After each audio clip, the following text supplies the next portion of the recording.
adik, kami mahasiswa JB, nama saya Tri Nurhayati, NIM 20190202072. Saya Novia Firmanda Putri, NIM 2019 02062. Kali ini kami akan memperagakan SAP dengan judul Diare pada Anak. Selamat sore, Bu.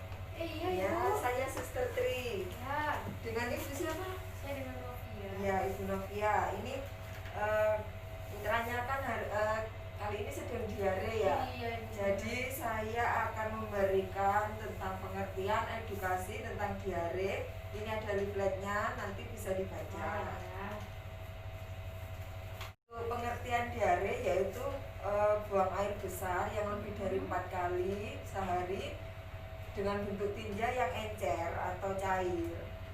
Itu penyebabnya bisa dari lingkungan yang kotor, bisa dari karena penurunan daya tahan tubuh anak ibu, bisa dari perilaku atau kebiasaan dari anak ibu, misalkan bermain di luar, tidak cuci tangan, atau ini juga bisa karena mungkin anaknya masih menyusu botol.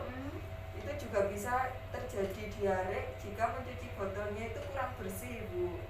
Terus karena pengolahan makanan yang tidak bersih. Nah, ini bahayanya diare ini. Pertama, bisa menyebabkan kehilangan cairan tubuh. Nanti anaknya bisa lemes, bisa lesu. Kemudian yang paling bahaya, anaknya bisa meninggal karena terlalu banyak cairan yang dikeluarkan dari tubuh. Jika anaknya tidak segera ditangani itu bisa meninggal nanti, Bu. Sampai meninggal gitu ya, Sus? Iya. Kemudian untuk cara menangani dan perawatannya bisa dengan menghindari makanan yang bisa menyebabkan diare tersebut bertambah parah, Bu.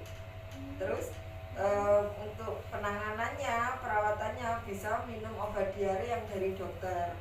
Asalkan kan obat tersebut tidak menimbulkan alergi, itu bisa diminum. Kemudian ini ada nutrisi juga untuk pasien yang diare, yaitu pertama bisa minum lebih banyak cairan, atau misalkan kalau minum susunya itu diencerkan dulu, Bu. Oh, harus encer ya, Sus? Iya, jangan terlalu kental. Kemudian makan makanan yang sehat dan juga rendah serat. Ya. Kemudian konsumsi minuman, makanan atau suplemen yang probiotik. Jadi bisa membantu ususnya itu kan karena diarenya banyak cairan yang keluar. Jadi kalau konsumsi yang probiotik ini bisa menambah bakteri yang baik yang di ususnya. Iya. Kemudian untuk pencegahannya, menjaga kebersihan yang khususnya tangan dan mulut. Jadi harus sering-sering cuci tangan. Kemudian jangan terlalu sering mengusap area muka, terutama untuk anaknya ya, Bu. Iya, soalnya kan susah kalau anak kecil. Iya, namanya juga anak kecil. Kemudian kalau untuk air minum yang harus dimasak, itu air minumnya harus dimasak, lebih bagus dimasak, Ibu, sampai mendidih ya. Kemudian didiamkan dulu. Ya. Terus biasakan cuci tangan untuk ibu, untuk anaknya, untuk siapapun yang di rumah itu harus cuci tangan sebelum memegang makanan. Kemudian ini biasakan kalau untuk sayuran itu dicuci sebelum dimasak ya, Bu, dicuci sampai bersih ya. Tapi nggak perlu pakai sabun ya, Sus? Oh jangan, nggak usah kalau sabun. Kemudian akan saya ajarkan juga untuk teknik mencuci tangan yang benar, Ibu. Yang pertama, basahi kedua telapak tangan ya, nanti sampai pergelangan tangan. Kalau bisa pakai air yang mengalir. Kemudian ambil sabun, diusapkan. Caranya begini, ini langkah pertama, kemudian langkah kedua, langkah ketiga, langkah keempat, bergantian. Langkah kelima seperti ini. Kemudian langkah keenam, jari-jari dikuncupkan, diusapkan di bagian telapak tangan. Kemudian dibilas di air mengalir. Waktu untuk mencuci tangan di air mengalir pakai sabun itu waktunya 40-60 detik ya Ibu. Iya. Kemudian setelah itu dikeringkan, kalau bisa pakai tisu atau kalau di rumah pakai lap atau serbet, usahakan selalu diganti. Jadi jangan sampai serbetnya atau lapnya tersebut basah dipakai lagi, basah dipakai lagi, nanti sama aja di lapnya itu jadi sarang kuman ya. Kemudian saya jelaskan juga untuk pembuatan oralit. Kalau di rumah ada gelas Bu, misalkan gelas ini ya, contohnya siapkan gelas, nanti di rumah Ibu ambil 1/4 sendok teh garam. Kemudian ya garam dapur yang biasa yang di rumah itu yang mengandung apa itu namanya, jangan yang garam grosok ya, yang garam yang halus-halus itu loh Bu ya, itu 1/4 sendok aja. Kemudian ditambahkan 1 sendok teh gula, kemudian tambahkan air matang itu sekitar 200 cc, kemudian diaduk sampai rata itu sekitar 1 menit ya, itu sudah siap diminumkan oralitnya. Itu pertolongan pertama. Itu pertolongan pertamanya ya. Kalau nggak ada oralit, kalau nggak ada oralit yang didapat dari apotik atau dari puskesmas atau dari rumah sakit, Ibu bisa bikin oralit sendiri. Iya. Kadang-kadang kan memang nggak nyediain di Kopassus. Iya Bu, makanya ada yang perlu ditanyakan Ibu.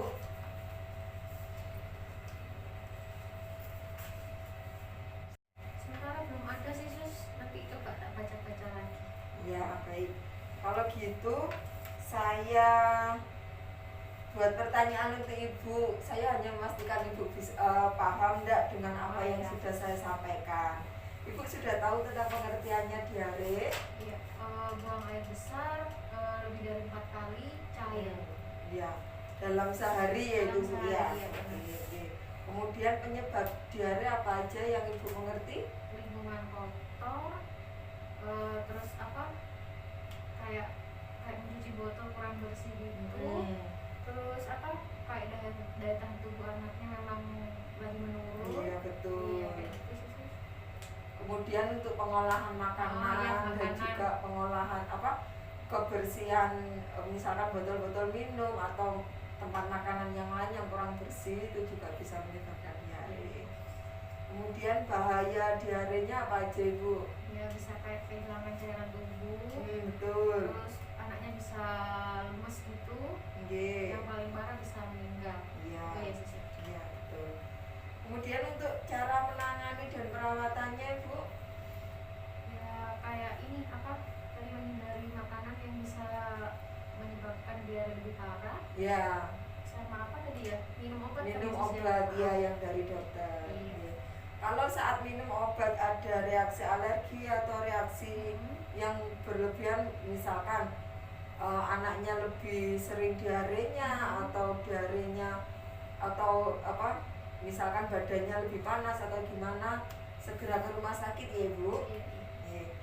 Kemudian nutrisi yang bisa diberikan untuk pasien diare apa aja Bu yang Ibu tahu? Ya pokoknya tadi apa minum yang banyak. Terus apa makanan yang rendah serat. Ya betul. Terus apa tadi ya Sus? Ini makanan atau probiotik ya tadi minuman ya. yang banyak mengandung probiotik ya. Itu namanya kayak gimana ya Sus? Itu sih ada, kalau di sini tuh ada suplemen probiotik itu. Ya, nanti biasanya di apotek ada, dari dokter juga nanti diresepin juga. Nanti Ibu akan diberitahu bagaimana cara membuat probiotik itu, nanti berapa kali minumnya, takarannya berapa, dosisnya berapa akan diberitahu. Kemudian untuk pencegahan diare Ibu, supaya tidak terjadi diare, bisa dilakukan apa saja? Kayak jaga kebersihan tangan, ya. sama mulut, terus apa kalau memasak air itu harus dimasak sebelum dijadikan air minum. Iya benar. Terus apa cuci tangan. Iya itu yang paling penting Ibu untuk saat-saat seperti ini juga, untuk pandemi ini kita harus biasa cuci tangan ya. Kemudian ibu sudah tahu teknik mencuci tangan yang benar. Bisa Jadi dicontohkan ada mungkin? 6 langkah tadi ya Sus. Iya. Coba Yang ya Sus, ya. pertama nggih. Kalau salah dikasih tahu ya Sus. Ya. Ya, pokoknya dikasih sabun. Ini kan yang dengan air tadi ya Sus. Ya, yang dengan air mengalir. Di apa? Kasih sabun Sus, terus gini ya Sus, ya, Diusap, nggih. diusap. Terus setelah itu Yang kedua, gini sela-selanya ya Sus, sela-sela ya. jari nggih. Terus gini ya Sus, ya. Ya. Yang Terus keempat, gini ya Sus, ya. Terus gini. yang kelima nggih betul. Yang Terus yang keenam. terakhir gini lagi ya Ya. Sus, ya.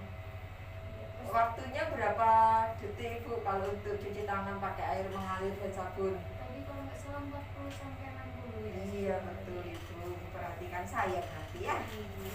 Kemudian yang terakhir untuk pembuatan oralit, Ibu apakah sudah hafal?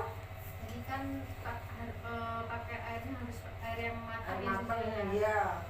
Terus dikasih seperempat sendok Sendok teh teh garam, ya. terus 1 sendok teh gula pasir, Ya. terus nanti ditambah air yang 1 gelas 200, kira-kira 200 cc, Ya. diaduk Diaduk kurang lebih 1 menit. Iya. Kemudian itu udah siap diminum. Iya. Ya, itu aja Ibu. Kalau mungkin nanti ada pertanyaan, Ibu bisa panggil saya. Iya. Ya, Ya, baik. makasih ya, Saya tinggal Sus. dulu Ibu. Ya, Terima kasih. makasih. Selamat sore. Terima kasih Pak Radit. Sekian tentang peragaan kami tentang SAP individu pada pasien diare pada anak. Semoga ilmu ini bisa bermanfaat dan Tuhan memberkati. Terima kasih.